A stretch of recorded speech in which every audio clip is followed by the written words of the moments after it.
The best way to predict the future is to create it. And that's a quote by Peter Drucker. Time is precious, time is money, and this is the time for Money Talk on Atlantic Television Network. Good day, viewers, and welcome to a fresh episode of ATN Business on Atlantic Television Network, right here in the city of Port Harcourt. This is a network's medium of bringing the happenings in the economic sector of the society to our discerning viewers. This program is aimed at bringing to the doorstep of viewers their business, financial, and economic activities from all strata of society. Its delivery is accentuated through the various stock exchanges across the world, news about government, economic activities, private sector business activities, lists with expert opinions, stakeholders, analysis, and correspondence reports. Headlines. Customs awaits finance minister's note. FG to allow Dangote refinery set petrol prices. Digital exchanges to boost youth, improve involvement. Alice Walton reclaims title at 74. At the end of the show, you can be rest assured of being informed accurately of financial activities around the world. I am your host, Wendy Aguma. We'll take a short break, and when we return, we'll read out the details. Don't go anywhere.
Welcome back. Now let's go into market reports, local and international business news for today.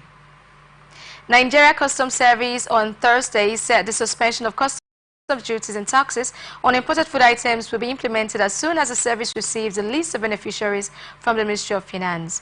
This is coming almost 2 months after the federal government directed that the authorities of the Nigerian Customs Service should give a 150-day duty-free window to allow importation of maize, husk brown rice and wheat. The initiative was set to be part of measures to combat rising food inflation across the country. On August 7, the Controller General of Customs, Bashir Adeniyi, said the implementation of the policy would commence the following week once the guidelines are ready. He explained that the delay experienced in the implementation of the policy was to ensure that the interests of all the stakeholders, including farmers, were considered. However, while fielding questions at a joint press briefing of security agencies organized by the Strategic Communications Interagency Policy Committee, Office of the National Security Advisor, the spokesperson of the NCS, Abdullahi, my directive was yet to be implemented because the list of those who would benefit from the tax exemption was yet to come from the Ministry of Finance. He added that by the time the service gets the list, the directives would be implemented within a twinkle of an eye.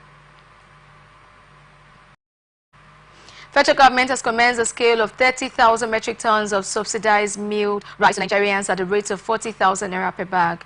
It stated the subsidized rice sale at the ceremony is started. The subsidized rice sale at the ceremony that took place in Abuja on Thursday. The Minister of Agriculture and Food Security, Abubakar Kyari, said the initiative was made possible by the directives of President Bola Tinubu, who is committed to ensuring that Nigerians do not go to bed hungry. Kyari noted that the recent challenges of COVID-19, the Russia-Ukraine war, climate change, and localized factors have made it difficult for Nigerians to access food. The minister emphasized that the federal government had put in place measures to ensure transparency and success in the sales of the subsidized rice. He urged citizens to cooperate with the relevant agencies of the government to achieve the objectives of the scheme. He also clarified that the sales of the subsidized rice would be based on one person, one bag to ensure wider reach and fairness. The minister expressed optimism that the injection of 30,000 metric tons of rice into the Nigerian food balance sheet would not only reduce the price of rice but also other close food substitutes and alternatives. Federal government has flagged up the sale of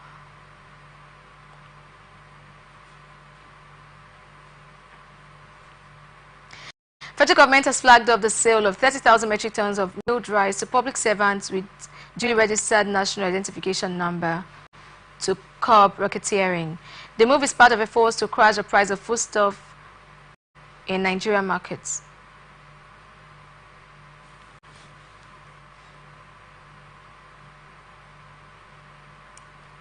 Minister of Power Adebayo Adelebu has said Nigeria is committed to achieving universal energy access by 2060 with a short-term target of attaining 30 gigawatts of grid energy supply by 2030. He disclosed this in a statement posted on the Power Minister's media platform on Thursday. Adelebu emphasized that this target presents an opportunity for further partnership between the Chinese investment community and the Federal Republic of Nigeria to increase the penetration of cleaner and more sustainable energy solutions. The minister outlined measures put in place to achieve this target, including streamlining legislative and policy processes, leveraging public and private funds, embracing technology and innovation, and fostering strategic partnerships. A total of 63 power transmission towers were destroyed by vandals between January and August this year. The latest industry data from the Federal Ministry of Power has revealed. Most of the towers were destroyed in the northern part of the country. A few others were vandalized in the southern and eastern regions. The activities of vandals led to the complete collapse of 17 of the towers, while the components such as conductors, underground cables, braces, etc. of the remaining towers were carted away by the miscreants. This contributed to the poor supply of electricity in the affected locations, according to senior officials of the Transmission Company of Nigeria, an agency of the federal government that manages the country's power grid and towers. Providing details on the towers destroyed in 2024, the company stated that Tower 388 on the 132 kV Just Bauchi single circuit transmission line located in Bauchi, Yelwa and Galameji was collapsed by vandals. Tower 377 and 378 on the 330 kV Gombe-Damaturu transmission line along Bauchi-Gombe and Damaturu were also collapsed by vandals. The activities of vandals further led the collapse of towers 125, 126,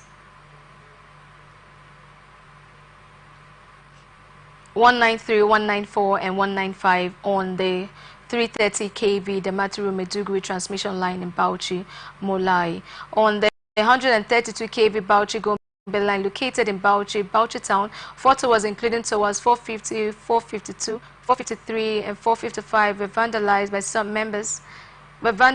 and some members of the towers were removed. The government reports stated that tower 70 on the 330 kV Gwagwalada Kantape transmission line in Abuja was vandalized as 4 footings of the tower were destroyed. It also stated that 2 towers 244 and 245 were vandalized at the 330 kV Shiroro Kantape transmission line in Abuja. Other locations where towers were vandalized include Port Harcourt, Eleme, 4 towers, Port Harcourt, Ahuda, 1 tower, Port Harcourt, Obegene, 2 towers, Shibabakwa, 3 towers, and Bauchi, Dumi, and Inkyo, 4 towers. In Bauchi, Biu, and Dambo, 3 towers were destroyed. Bauchi, New Baga Road, 1 tower. Kaduna, Jogana, 3 towers. Kanu, Dangora, 4 towers. Kanu, Jagona, 3 towers. And Kanu, Gunduwawa Village, 1 tower. The report further noted that 2 towers were destroyed in Enugu Boko Village, 2 in Enugu Amansia, 1 in Enugu Oji River, 5 in Enugu Amaezu, and 4 in Enugu Oji Nachi. In Enugu New Haven, 1 tower was destroyed, while 5 others were destroyed in other different locations in Enugu State during the review period. 1 tower was destroyed in the Benin Oluku community and 1 in Osobo Oba Oke area. The report noted that as the authorities strive to light up Nigeria, the scourge of vandalism poses a significant threat to the realization of this vision. Federal government is reportedly considering allowing the Dangote refinery to set the price of the petrol it produces, a move that could reshape the country's fuel pricing structure, according to insiders familiar with the situation. Despite being Africa's largest oil producer, Nigeria has relied on imported petrol, heavily subsidizing its costs as a substantial annual expense.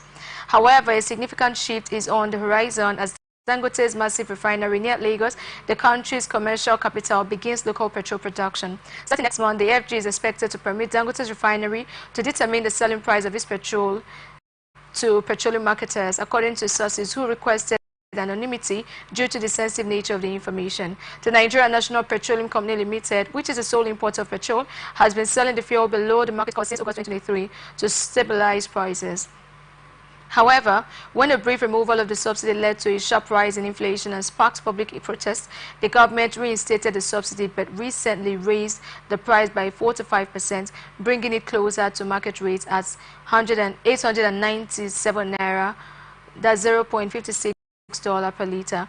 This is contrary to the impression given by Aliko Dangote, the president of Dangote Group, when he met with journalists to present the samples of the company's petrol products. When asked by journalists about the price Nigerians will pay for petrol from the Dangote refinery, Dangote said that the federal government will be responsible for setting the price. However, credible sources within the government and the NPC have contradicted this claim, suggesting that the situation may be more complex. Sources claim that Dangote refinery is strategically positioning itself to place the blame on the government if its fuel is launched at a price significantly above 1,000 naira, which seems highly probable.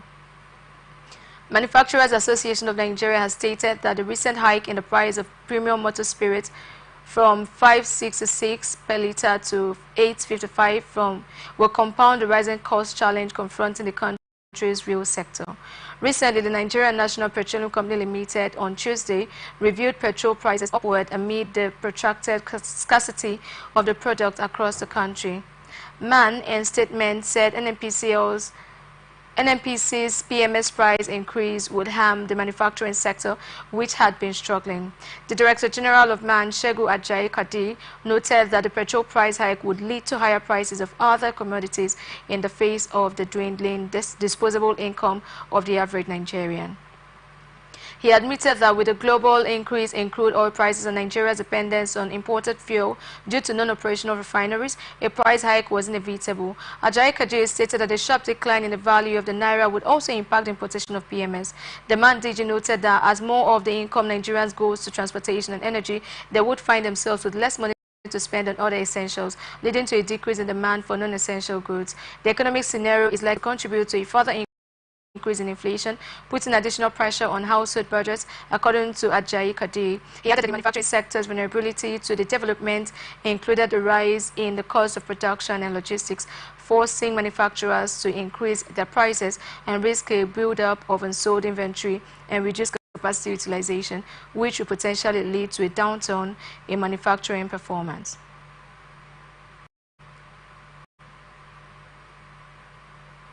Heineken Rupobiri, the Minister of Petroleum Resources, following the recent acquisition of the Nigerian Ajib Oil Company, has charged the management of Oando Energy Resources Nigeria Limited to pursue increased crude production, targeting 100,000 barrels per day. In the meeting in Abuja on Thursday, the minister commended the company for completing the acquisition process, adding that the Nigerian government was committed to creating Nigerian international companies that would compete worldwide. Rupobiri, speaking further, tasked the company to look out for welfare of its host communities.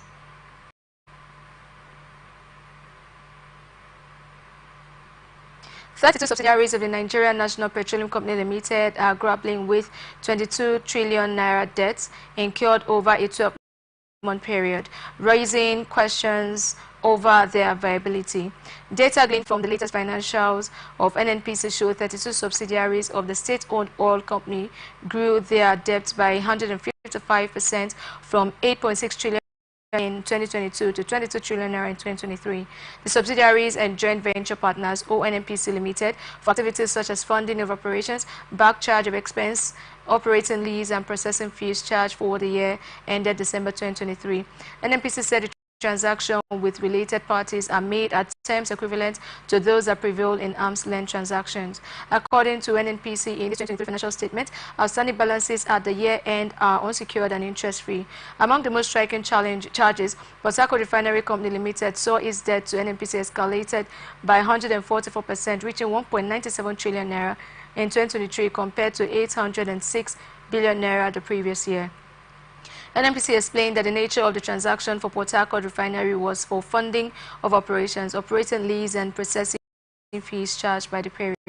The debt increases in Port Harcourt mirror similar changes at the other major refining units. The Kaduna Refinery and Petrochemical Company Limited saw its debt swell by 127.8%, reaching 1.36 trillion naira in 2023 from 597.2 billion naira in 2022. Similarly, the Warri Refining and Petrochemical Company reported a 140% rise in debt, climbing to 1.17 trillion naira from 487.3 billion naira. Most analysts wonder why NNPC continues to pile up losses, wasting resources on idle refining machinery and personnel amid perennial losses and the obvious lack of capacity to manage them. Despite producing zero fuel and recording a loss of 50.5 billion naira, the Port Harcourt Refinery raised a payment made as salary and benefits for staff to 22.2 billion naira in 2019 from 21.7 to 6 billion naira the previous year. 6 directors collected 59.65 million naira in fees compared to 58.7 million naira received in 2018, meaning that each received an average payment of 9.94 million naira a month in 2019 from a company that recorded no revenue. A 2023 parliamentary report showed Nigeria has spent more than 11.35 trillion naira, that's $25 billion, on fixing the country's 3 moribund refineries in the past 10 years. The NNPC is pumping nearly 3.3 billion naira, $3 billion into the revamp of Port Harcourt, Warri, and Kaduna refineries. The Fiscal Responsibility Commission has issued a stern warning against the misapplication of borrowing proceeds, emphasizing the need for greater fiscal discipline adherence to the Fiscal Responsibility Act. This caution was delivered by Executive Chairman of the FRC, Victor Morocco, during his welcome address at the National Summit of Fiscal Responsibility Agencies in Nigeria, held on Thursday in Abuja. Morocco has stressed the importance of ensuring that borrowing proceeds are used solely for long-term capital expenditures as outlined in Section 44 Subsection 2B of the Fiscal Responsibility Act. The FRC chairman expressed concern over the lack of adherence to the conditions stipulated in the Fiscal Responsibility Act, particularly by subnational governments. Morocco also addressed issues related to inadequate fiscal coordination, especially in debt management and procurement practices, which have implications for Nigeria's overall debt profile. He referenced a recent case involving a failed business relationship between a Chinese firm and a subnational government, underscoring the lessons learned regarding the nexus between subnational debt and national economic stability. The FRC chairman also raised concerns about the lack of proper documentation and cost-benefit analysis by governments seeking to borrow. He further criticized the actions of some state governments and financial institutions that have circumvented the provision of Fiscal Responsibilities Act by providing false declaration of compliance. Morocco called on state governments to align their borrowing practices with the condition outlined in the Fiscal Responsibility Act and emphasized the need for greater professionalism in managing public-private partnership. The summit, organized in collaboration with the Rule of Law and Anti-Corruption Program Phase 2 and supported by the European Union and the International Institute for Democracy and Electoral Assistance, served as a platform to foster fiscal responsibility and coordination across various tiers of government. Morocco expressed optimism that the event would lead to improved fiscal discipline, stating, "Let us work together to build a nation where public funds are managed efficiently and effectively for the benefit of all citizens." National Identity Management Commission has reassured that its systems are working optimally to meet the needs of Nigerians for the NIN SIM linkage deadline on September 14, 2024. This assurance comes after the president of the National Association of Telecommunication Subscribers, Adeolu Ogunbanjo, expressed worry that there were challenges in linking NIN to SIM cards, with many subscribers expressing frustration over slow speeds and congestion of the NIMC portal. Ogunbanjo emphasized that the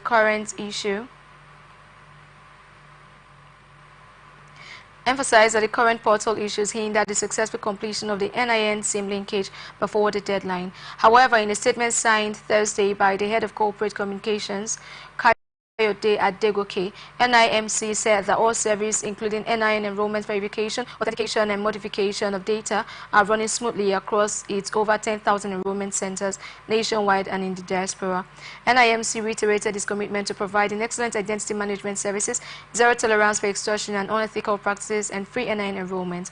Last month, the NCC announced its NINC linkage deadline, saying that over 153 million SIMs have been successfully linked to NIN. This represents a 96% compliance rate. However, ahead of the deadline next week, subscribers are worried that the remaining 4% may not meet the deadline due to the challenges faced. In March, the NIMC and the NCC formed a strategic collaboration in a move at enhancing processes related to the NIN SIM linkage. Both agencies said they would enhance public awareness and understanding of the NIN SIM linkage requirements. This includes educational campaigns, training sessions for stakeholders, and the dissemination of accurate information to the public to encourage compliance with the linkage directives. MTN Nigeria and Airtel Africa barred a combined 13.5 million lines in the first half of 2024, according to the financial results for the period ending June 30, 2024. MTN reported in its half-year financial results that it barred 8.6 million lines, while Airtel announced that 8.7 million customers had been verified since the NCC's directive. However, Airtel noted that 4.9 million customers remain unverified. As of March 2024, data from the NCC shows that there were over 290 million active lines across the mobile networks of MTN, Globacom, Airtel, and 9Mobile.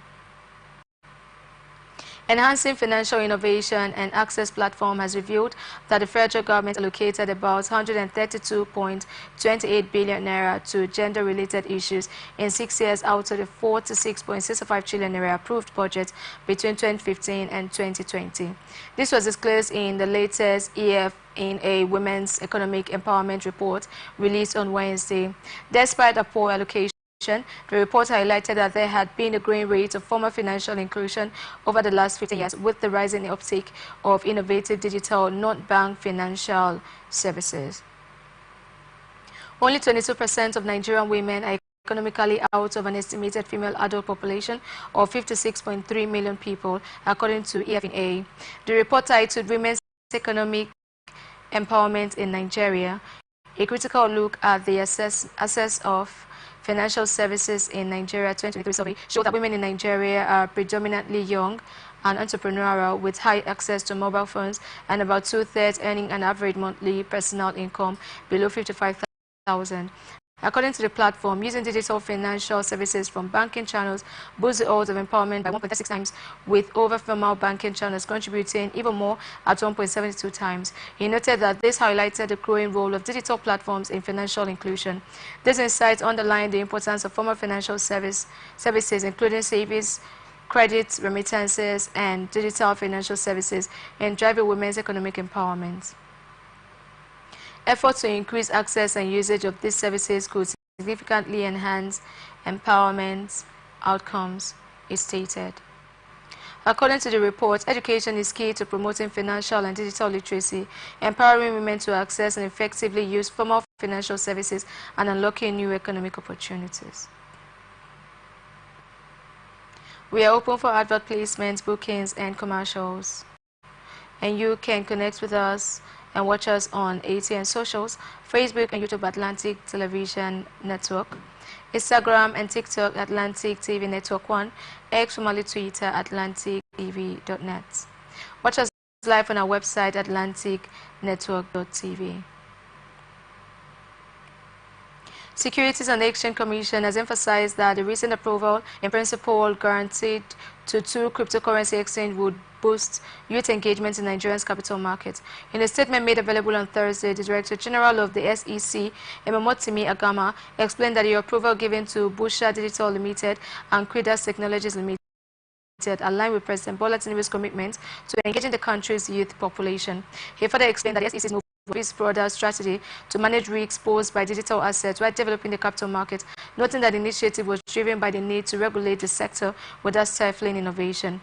Agama stressed that the approval was still at the incubation stage, with the SEC carefully studying the platform to ensure they adhere to regulation guidelines. He assured the public that the SEC goal was to foster innovation while safeguarding investors from potential risks posed by these exchanges. The SEC boss noted that the introduction of cryptocurrency exchanges into the regulated environment would open up new opportunities for younger Nigerians who had shown increasing interest in digital assets. He added that rather than shutting the door on those innovations, the Commission was working to include them within the broader capital market structure, ensuring a balance between innovation and investor protection. Agama also stated that SEC's decision to approve those exchanges in principle comes after careful consideration of the potential risk and reward. As part of the effort to manage risk, the SEC has also introduced a Soundbox initiative which provides the Commission with a platform to better understand the fintech ecosystem. Bank of Industry has raised approximately £1.43 billion, the largest amount in the history of Nigeria, during the senior phase of its global loan syndication. In a statement made available to newsmen, in a statement made available to ATN on Thursday, the Development Finance Institution said the transaction also recorded a 42.5% oversubscription. It said the facility included a fully guaranteed and a partially guaranteed tranche by African Finance Corporation. Commenting on the transaction, the Managing Director, Chief Executive Officer of BOI, Dr. Olasupo Olusi, said the proceeds of the loan would help finance the growing demand for BOI funds across the country. The BOI boss assured that the bank under its leadership would continue to work with global development financial institutions to ensure better loan terms for Nigerians' private enterprises. He explained that the performance represented a mark of confidence in the bank and the Nigerian economy by foreign investors who perceive a bright future for the country. Meanwhile, the bank appointed the AFC and Standard Chartered Bank as the global coordinators of a £1 billion syndicated term loan facility with an accordion of another £1 billion. Also, AFC, African Export-Import Bank, First Abu Dhabi Bank, PJSC, First R Bank Limited, London branch, acting through its brand Merchant Bank Division, Mershok Bank, PSC, SMBC Bank International PLC and Standard Chartered Bank were appointed as the initial mandated lead arrangers and book runners. In addition, ABSA Bank Limited, acting through its corporate and investment banking division and its affiliates and Export-Import Bank of India, London branch, have also joined the facility as initial mandated lead arrangers, BOI stated. The bank said it was looking forward to a successful conclusion of the ongoing general phase, given the level of interest expressed by the local and international banks and investors. Edo State Ministry of Digital Economy, Science and Technology has partnered with global blockchain firm Intmax and Summit Systems ISSP to train top government officials from different ministries in the state in blockchain and cybersecurity. This was contained in a recent statement by the Chief Executive Officer of Pengage Finance, Simeon Ogunibi, who is the program facilitator. Ogunibi stated that the initiative aimed to empower senior officials, decision makers, and technical staff within Edo State ministries to leverage advanced technologies for economic development and digital transformation. He offered valuable insights into blockchain, tokenization, and cybersecurity. According to Ogunibi, the one-day capacity building workshop was held recently in Benin City. He explained that a key highlight of the workshop was the signing of an agreement between Ministry of Digital Economy, Science and Technology and Intmax. It added that the partnership was significant for government officials, civil servants, technologists, blockchain developers, and others in the digital economy. He maintained that Edo State's engagement with Intmax set a new standard for digital transformation, encouraging other regions to follow suit. He reiterated that the state recognized the benefits of blockchain technology in enhancing transparency and efficiency in administration of government services. Earlier, the country head of Intmax, Philip Asaya, while delivering a lecture on Intmax blockchain and the public sector in Nigeria, highlighted the company's commitment to providing cutting-edge infrastructure and solutions. Also, Glory Praise and Emmanuel Asabo from Intmax demonstrated the company's role in public sector transformation. The State Commissioner for Digital Economy, Science and Technology, Okwede Isibo, emphasized the importance of adopting emerging technologies in the public sector. He noted that the state was the first sub-national entity in sub-Saharan Africa to fully implement e-governance and achieve a paperless administration. Institute of Chartered Secretaries and Administrators of Nigeria has reiterated its commitment to playing a role in shaping national discourse and contributing to policies that drive national development. In a statement made available to our correspondent on Thursday, the Vice President of ICSAN, Uto Upana, said this during in a news conference held in Lagos on Wednesday. According to Opana, ICSAN remains at the forefront of promoting good governance and economic development across sectors. She emphasized the institute's focus on governance, noting that it was foundational to the country's sustainable growth and collective prosperity. She further expressed confidence that the upcoming conference would provide a platform to dissect and discuss critical national issues, ensuring that the conversations are action-driven. Also, the president of ICSAN, Fumi Ekundayo, noted the urgent need to address governance issues affecting the nation. She added that ICSAN believed in driving conversations around good governance and providing pragmatic recommendations to policymakers.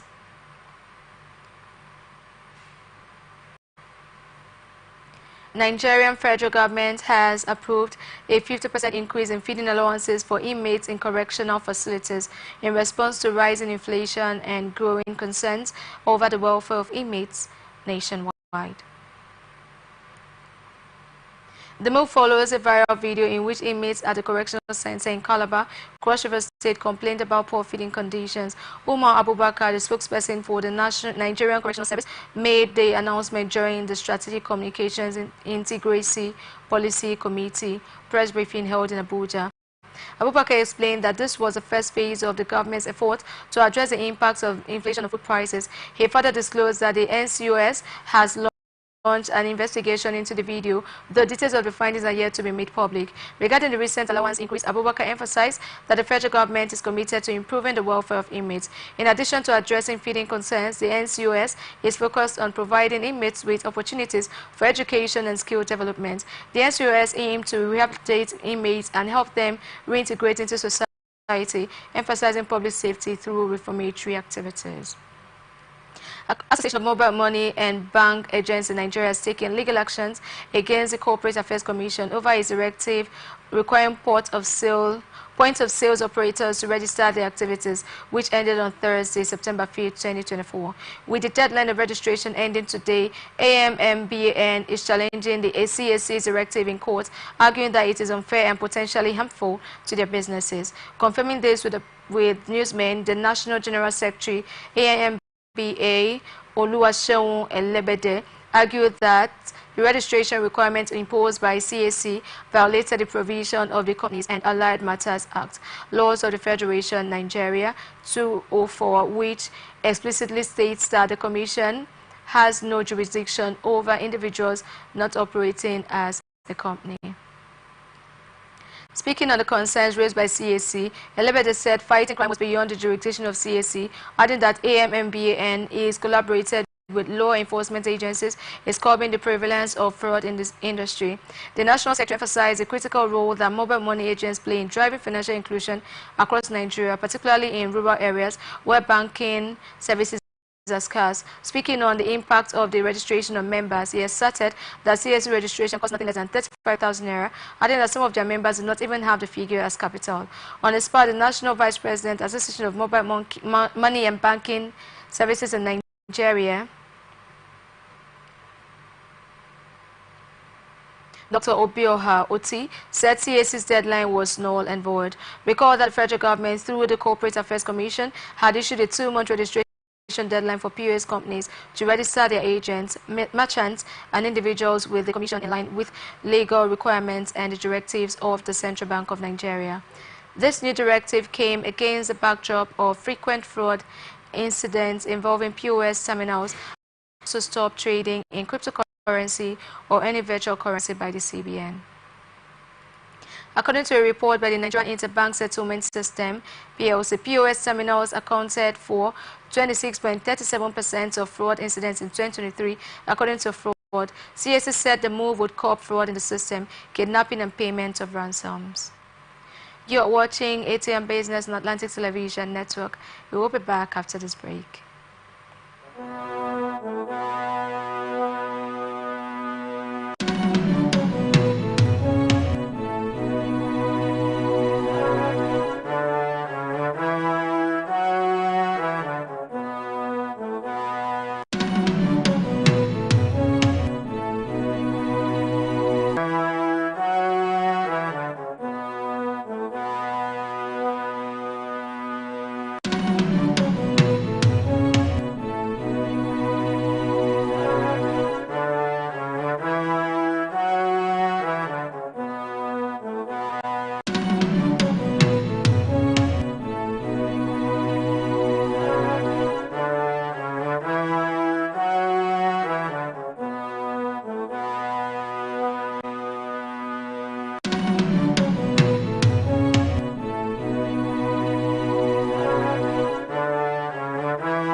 Network.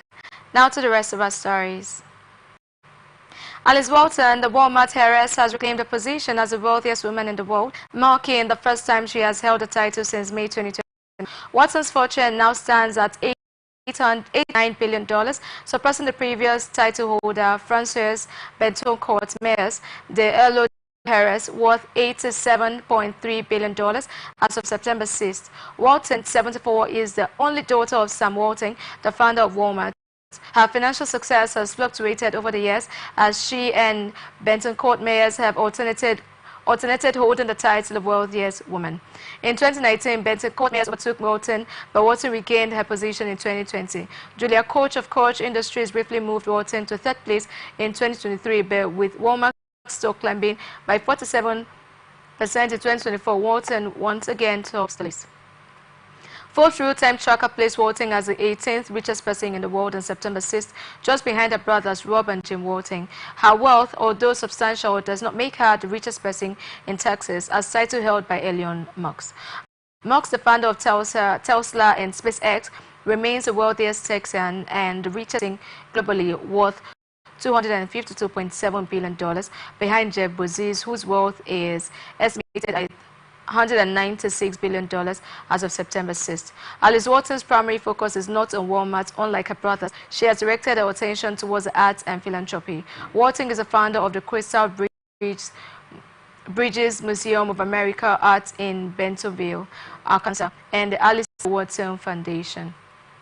She is also involved in initiatives to increase access to the arts and improve education and health. According to her foundation's website, Walton is committed to promoting diversity and creating economic opportunities. Walton's philanthropic efforts extend to multiple institutions. She established and led to her $5.7 billion in charitable donations over the past decade. In recognition of her contributions, Walton holds an honorary Doctor of Arts and Human Letters from the University of Arkansas, in addition to a Bachelor of Arts degree from Trinity University. Her ongoing commitment to philanthropy is reflected in her desire to improve lives through education, health, and the arts. Although Walton resides in Fort Worth, Texas, where she owns homes and ranches, her work remains focused on Bentonville, where her contributions continue to leave a lasting impact. Britain needs an additional £1 trillion, that's $1.3 trillion in investment in the next decade to grow the economy, a report said on Friday.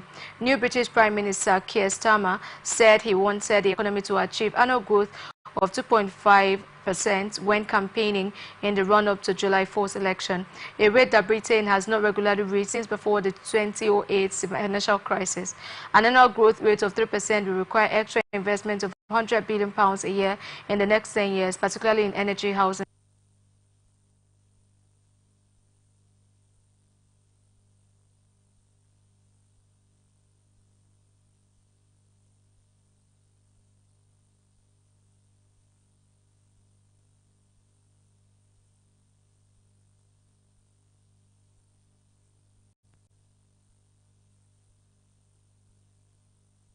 Extra £50 billion annually in energy investment as it seeks to meet net zero targets, £30 billion in housing and 20 to 30 billion in venture capital, the report said. The government should look at incentives to investments, such as reductions in taxes on shares for retail investors, the report added. UK pensions have a significantly lower allocation to domestic and unlisted equities than most developed market pension systems globally, according to a separate report published on Friday. UK pensions could as much as double the allocation and still be in line with the pensions industry in other advanced markets, the report said. The UK government has called for a review of Britain's pension system, and it seeks to increase UK's pension investment in domestic startups. Revenue from the live music scene in the United Kingdom rose to £6.1 billion in 2023. This is because more people paid to see their favorite artists and international superstars, including Nigerian arts, perform live. This was according to a report by Live, the federation representing Britain's live music industry. It revealed that the sector's contribution to the UK economy topped £6 billion for the first time in 2023, representing a 17% increase from the previous year and a 35% rise compared to pre-pandemic levels.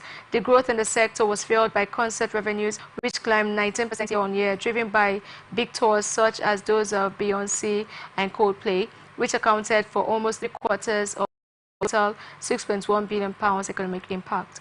Nigerian artists also played a role in driving this economic boom with sold-out concerts in the UK. For instance, Asake's performance at the O2 Arena, Wizkid's concert at Tottenham Hotspur Stadium, and Burna Boy's show at London Stadium met overwhelming demand, attracting over 140,000 fans in 2023. Beyond direct ticket sales, the live music industry also generated revenue through spending at venues, nearby businesses, and associated services. The report estimated that artist performances alone contributed millions of pounds to the UK economy, supporting local businesses such as restaurants, bars, hotels, and transportation providers. Emma Bonds, the Vice President of Venue Programming at AEG Europe, which owns venues including the O2 in London, said 2023 was its biggest ever for ticket sales and number of shows. She also noted that most artists opted to perform live 5 or more shows, as acts including Madonna, Elton John, and The Killers received high demand. John Collins, the chief executive of Live, said the buzz around Taylor Swift's Eras tours, which came to the UK this summer, and the announcement of the reunion of Oasis for gigs next year, says that the remainder the benefits live events can deliver to local economies across the UK. He cited figures from the National Arenas Association showing that over 10,000 people who attended a live music show. £1 million is spent on businesses around the venue, such as restaurants and bars, transport providers, retailers, independent shops, and hotels. Live's figures show that London dominated the live music scene, accounting for almost 31% of the total £6.1 billion economic impact. Manchester followed the capital at 7.4% and Glasgow at 5.5%, with Birmingham, Edinburgh, Cardiff, Belfast, Leeds, Sheffield, and Liverpool make up the rest of the top 10. The report also estimated that the live music industry supported jobs of almost 230,000 people last year, an increase of 9.4% since 2019. Japanese owner of 7-Eleven said the offer was too low and fought, and 7-Eleven has remains open to negotiations and ready to consider a better proposal. If successful, the buyout will create a 100,000-strong global convenience store giant. Stephen Darko, the chair of the 7&I board considering the deal, said in a letter that the proposal was opportunistically timed. The proposal, Mr. Darko added, grossly undervalues the Japanese retail giant and its potential to generate more value for shareholders. Alimentation Couche-Tard, which is based on Quebec, runs around 17,000 shops across North America, Europe, and Asia under the Circle K and Couche-Tard brands. The initial offer by the prospective buyer valued 7&I at $14.86 per share. That's more than 20% above its share price before the offer was announced. The offer came when the Japanese yen is significantly weaker than the US dollar, making 7&I more affordable to foreign buyers. In rejecting the offer, 7&I also flagged up multiple and significant challenges a deal would face from US competition regulators. 7-Eleven is the world's biggest convenience store chain with 85,000 outlets across 20 countries and territories. ACT's footprint in the US and Canada would more than double to about 20,000 sites were the deal to go ahead. A Japanese company of this size has never been bought by a foreign firm. Historically, companies from Japan were more likely to buy overseas, not to reject credible takeover offers without sincere considerations. This is where we wrap it up on this edition of ATN Business on Atlantic Television Network. Event bookings and commercials. Stay connected on ATN socials, Facebook and YouTube, Atlantic TV Network, Instagram and TikTok, Atlantic TV Network 1, X, Mali, Twitter, Atlantic TV Net. Watch us live on our website, atlanticnetwork.tv. Peace and unity are the pathways to progress. Up next is ATN Politics with Ray Ken. Thank you for watching and good afternoon.